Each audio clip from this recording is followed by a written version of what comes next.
There's something about libraries that people find comforting.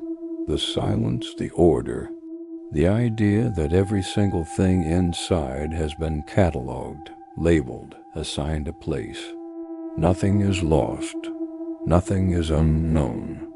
But the people in these stories would tell you that's exactly what makes them dangerous. Because when something wrong lives inside that kind of order, something that doesn't belong, something that defies every category, you don't notice it until it's already too close. These are 3 stories from people who noticed too late. I want to be upfront about one thing before I tell you this. I am not someone who scares easily. I grew up in a house where my mother kept the TV on all night, where my brother dared me to walk through cemeteries on Halloween, where fear was a punchline, not a warning. So when I tell you what happened to me during my 2nd year of grad school at Harwick University, I need you to understand that I sat on this for almost 18 months before I could write it down without my hands shaking. The Whitmore Library at Harwick is a beautiful building if you've never had to work inside it. It's one of those old northeastern campus libraries, dark oak shelving, green glass desk lamps, the smell of something between cedar and old paper that you stop noticing after the first week. 6 floors. The 6th floor is the Special Collections Archive, restricted access, the kind of place where professors go to look at century-old correspondence and come out blinking like they forgot the sun existed. There is no 7th floor. I know that now.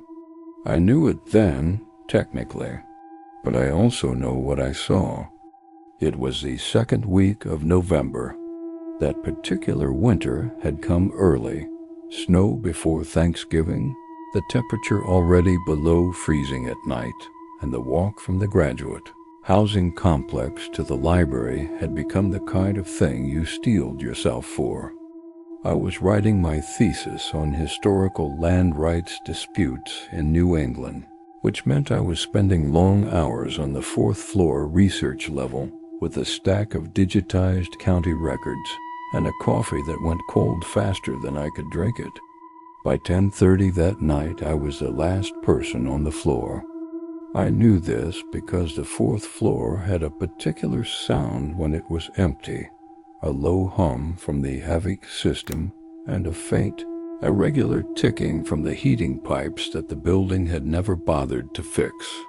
It's the kind of sound that becomes a presence after a while. You don't hear it so much as feel it. I needed to print something.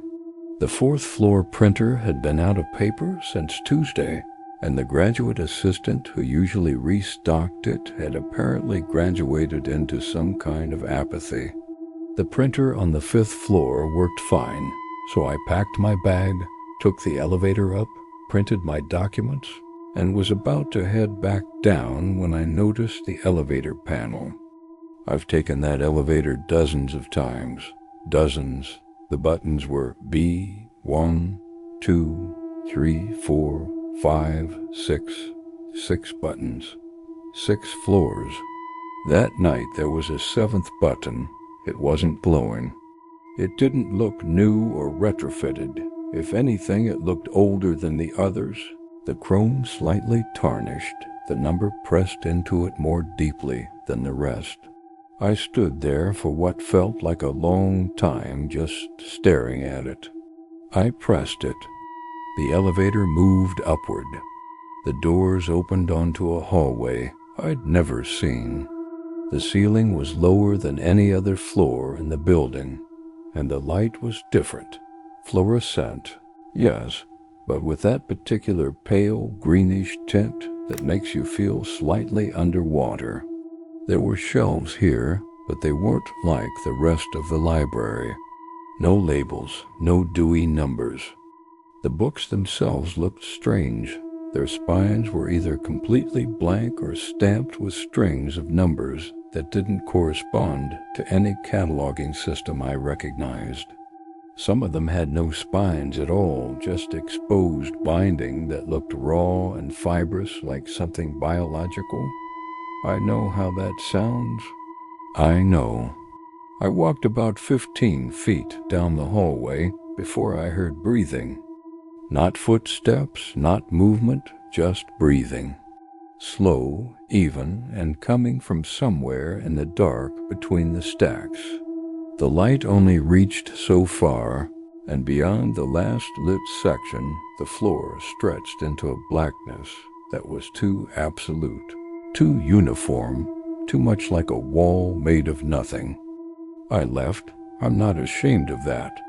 I turned around, walked back to the elevator, pressed the lobby button, and stood there watching the floor numbers descend without looking up.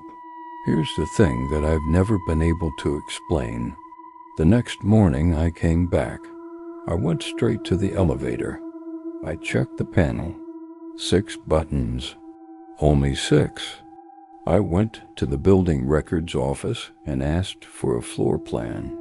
The woman at the desk gave me a look that wasn't quite confusion and wasn't quite anything else, and printed me the architectural blueprint for Whitmore Library, on file since 1962.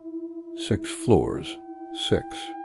I submitted my thesis the following spring. I graduated. I moved to Portland and took a position at a small college. I've never gone back to Harwick, but I've thought about that hallway more times than I can count, about those shelves, about what was in those books, about whoever or whatever was breathing in the dark at the end of the corridor, slow and patient, as if it had been waiting there for a very long time, as if it had been waiting for someone to finally press that button. Most people who've worked in a library will tell you the strangest part of the job isn't the odd patrons or the books that go missing. It's how quickly you stop seeing things. You process hundreds of items a day, returns, renewals, holds, donations. After a while, your brain starts filtering. You stop reading titles. You stop reading anything, really. You just move things from one place to another. That's why it took me almost 3 weeks to notice the book. I was working part-time at the Millhaven Public Library, a small-town branch in central Vermont, the kind of place that does story time on Wednesday mornings and smells like carpet cleaner and old newspapers. My official title was circulation assistant, which meant I staffed the front desk, processed returns, and shelved. It was the kind of quiet, unremarkable job I needed while I figured out what I actually wanted to do with my life. The book showed up in the return slot on a Tuesday in late January. That in itself wasn't unusual. People returned things through the after-hours slot all the time, and we'd process them the next morning. What was unusual was that it had no library barcode. No call number sticker. No property stamp anywhere on the cover, the spine, or the interior pages. It didn't exist in our system. The cover was dark green cloth, slightly faded, with no title printed anywhere, only embossed text that I needed to angle toward the light to read. It said, "Recorded events, Millhaven Township, no author. No publication date. No publisher." I brought it to my supervisor, Donna, who'd been working at that branch for 19 years and had the specific brand of mild exasperation that comes from 2 decades of small-town library work. She flipped through it, shrugged, and said it was probably an old community record that someone had donated without going through the proper channels. She told me to set it aside in the lost and found, and she'd deal with it later. I set it aside. Then, during my lunch break, I opened it. The entries were handwritten in a narrow, precise script. Ink that had browned slightly with age. Each entry was dated. The earliest I found was from 1987. The most recent, from what I initially assumed, was several years ago. They read like logs, dry, observational, completely without emotion. February 14th, vehicle collision at the intersection of Cord Road and Mill Street. 1 fatality.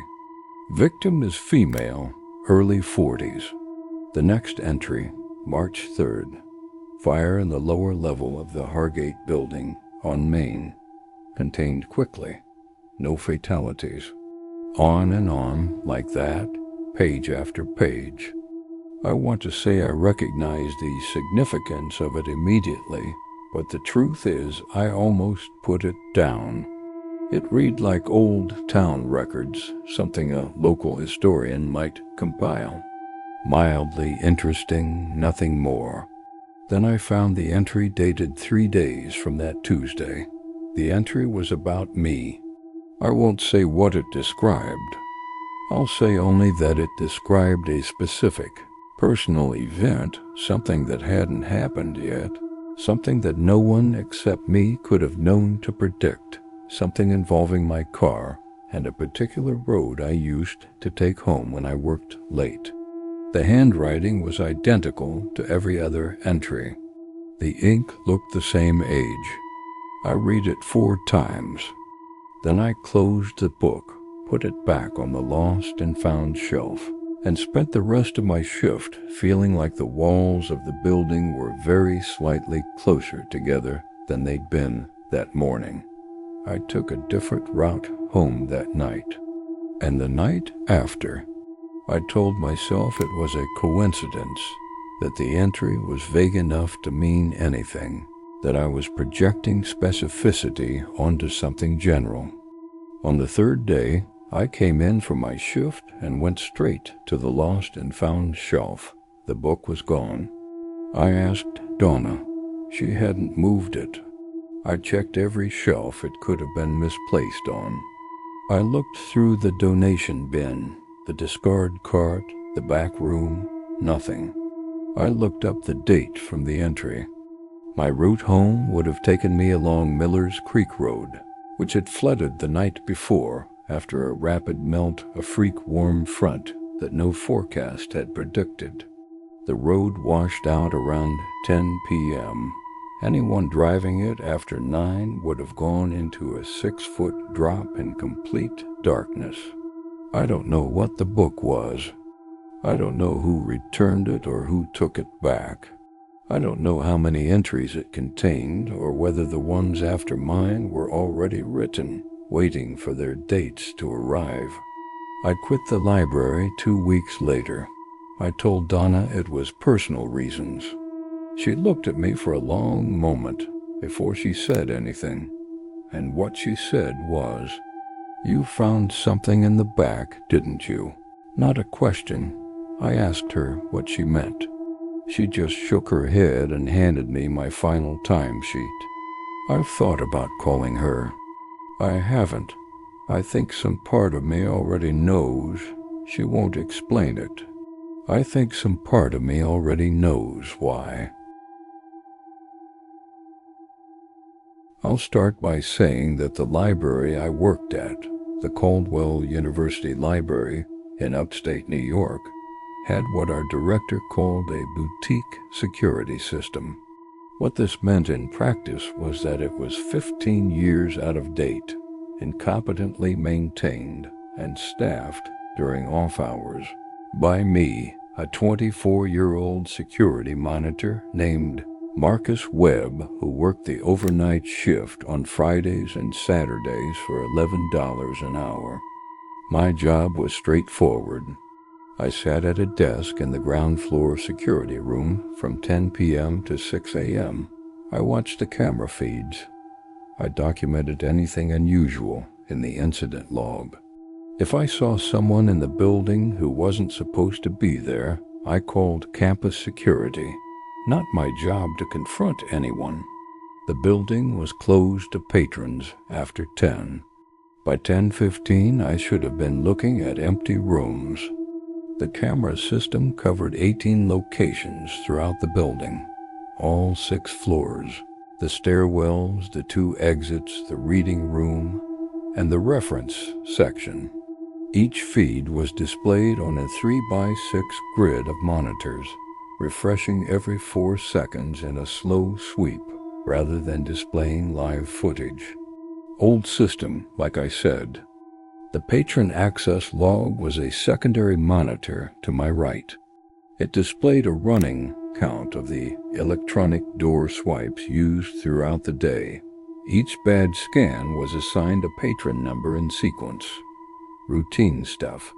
By the time I came on at 10, the count usually topped out somewhere between 200 and 400, depending on the day. The Friday I'm telling you about was early March, mid-semester, the kind of week where undergrads are drowning in mid-term work. By the time I settled in at 10, the count stood at 312. I logged it in the incident report and started my first camera sweep. All clear.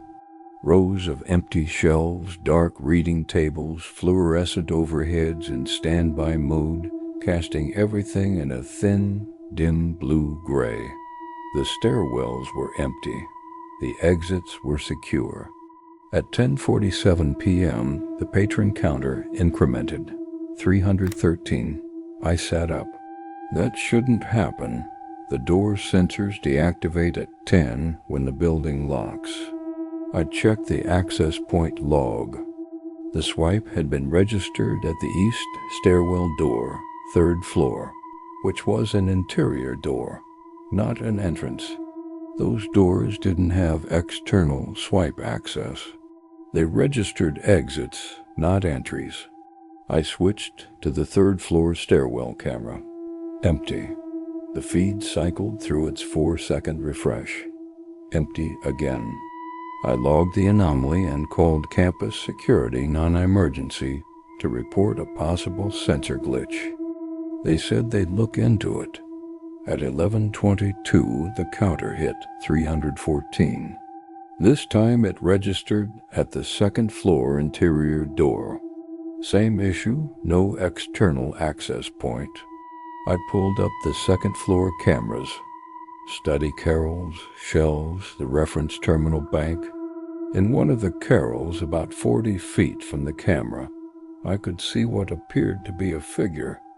I want to be careful about how I describe this because I've replayed it many times.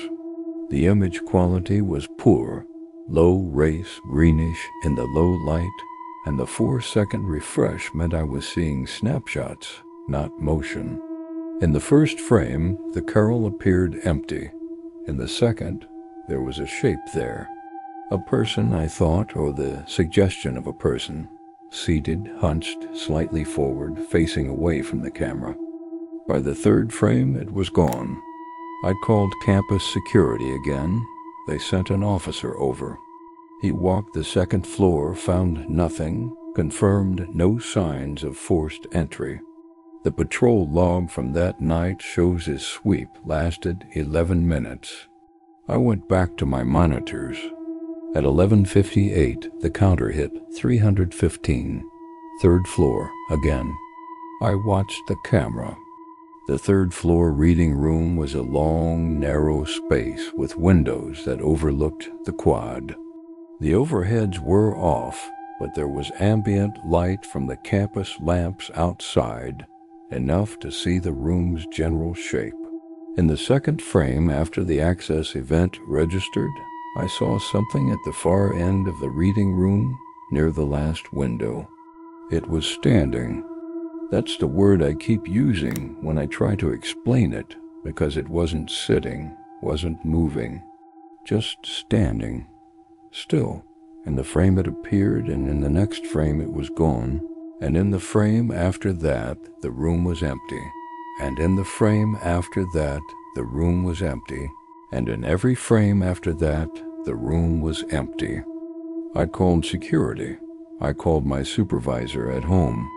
I sat very still at my desk with all 18 feeds pulled to maximum brightness and watched.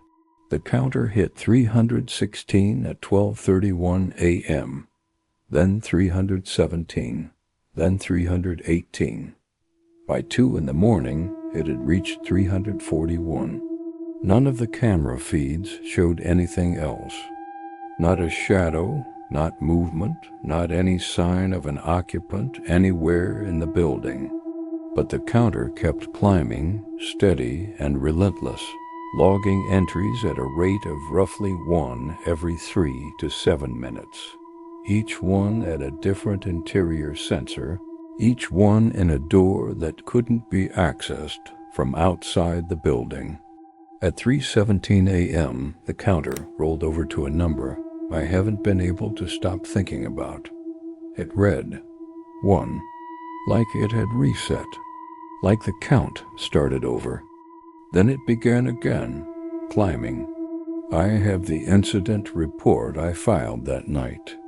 I have the access log printout I asked the systems administrator to pull the following Monday. She looked at it for a long time before she said the sensors must have malfunctioned. But here's what she didn't explain, what I've never been able to reconcile, what I still think about in the specific silence of 3 in the morning when I can't sleep. The access log doesn't just record when sensors are triggered. It records badge IDs. Every legitimate entry in the log is tied to a registered patron, a student ID, a faculty card, a visitor pass. Every anomalous entry from that night, every one of those impossible interior door locked building swipes was registered to the same badge ID. I brought this up to the systems administrator. She pulled the ID from the database. The account had been created in 1987. The patron's name on file was a woman who, according to a brief note in the library's internal record, had died in the building. The note didn't say how. The note didn't say which floor. And the thing that keeps me from sleeping, the thing I've never told anyone until now, is that I went back through the access log from before my shift, before the anomalies started. That same badge ID had been scanned once, at 9:58 p.m., 2 minutes before I arrived. The first entry in the log, patron number 1. If you made it through all 3 of these, you already know what I mean when I say some places hold things that don't want to be found. Subscribe if you want more. And maybe just this once, leave the light on. Share